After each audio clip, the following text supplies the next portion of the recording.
even though there's a lot of soy boys and stuff that use them.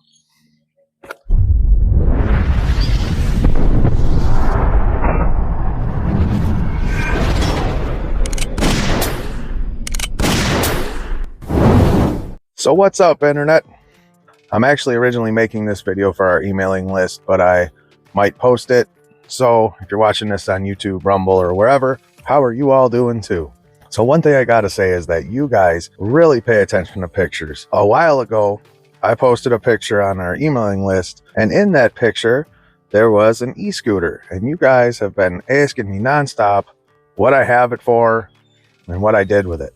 And I'm sure a lot of you are wondering why the boat's out, especially when it's about, 40 degrees outside. But I'm gonna get to that in a minute. Now, I know e-scooters and e-bikes are more known for the younger generation, college kids, guys running around the city, and people that own Subarus. I thought it was a nickname because you drive a Subaru. I drive a Subaru because I'm... However, with the technology of them getting better, I will tell you what I personally did with them. So the scooter you guys saw in that picture was the Varla Pegasus. And it is a dual 500 watt motor, meaning it has a motor in the rear and a motor in the front, and each one of them are 500 watts. And when you're at a campground or wherever, if you have a little bit of a distance, let's say maybe a corner store, you can just jump on that and run it over there and come back. But another thing that I did with it is I took my harness that I have for pulling sleds, and I would hook the front of the boat to the harness.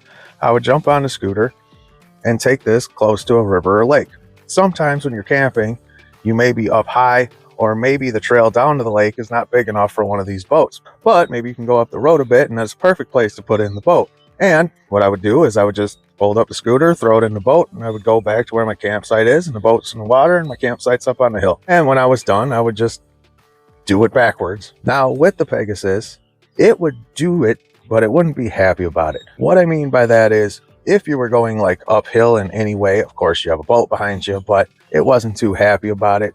And the bigger problem that I had with it is I had the one with no air in the tires, meaning the hard tires. And if you're going over some of these roads, it is horrible. I'm sure some of you are wondering why I don't use like an e-bike. And the simple answer is they take a lot more room up. Now, I do have a TST moped style bike, which I know you guys have wanted me to do a review on, and I will get to it.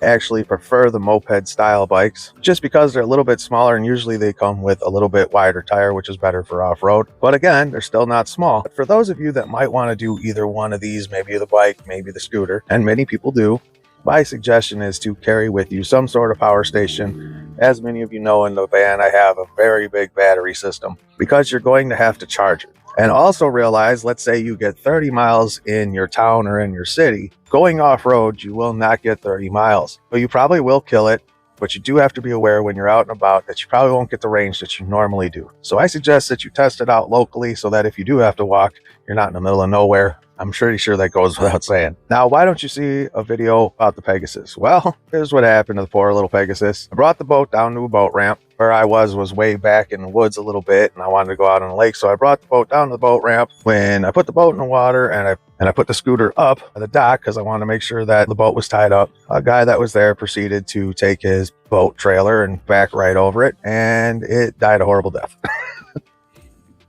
It happens. However, most likely I would not get another Pegasus because though it worked very well, it just didn't have enough to make some of the hills, and it needed a lot of help. Which is fine because that's not what it's meant for. I know the Pegasus now comes with air tires, which I would definitely do because I was not a fan of the airless tires. But if anybody wants to do this type of thing, I would suggest that you go with the Varla Eagle 1. It has, I do believe, 1,000 watt motors front and rear. And that's another thing. Now, I have talked to companies like Isinwheel, and I actually like that company. They're actually really nice over there. But I don't know if... I do believe they have the GT, single motor GT. I do believe it's like 800 watts. I will put it on the screen, of course. I don't know if that can do this. Not everybody needs dual motors. I know that there are single motor scooters that will do exactly what we were doing.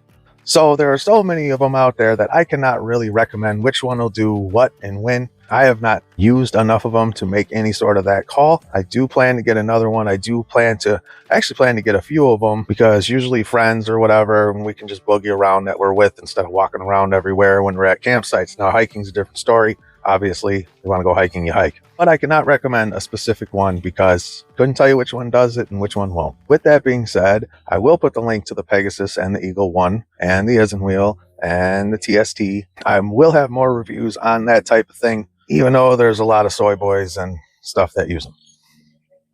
Either way, as always, we do not take any affiliates, no commissions, no nothing, which is why we can say buy it, don't buy it, doesn't matter to us. And you all have a good one. I'm your huckleberry.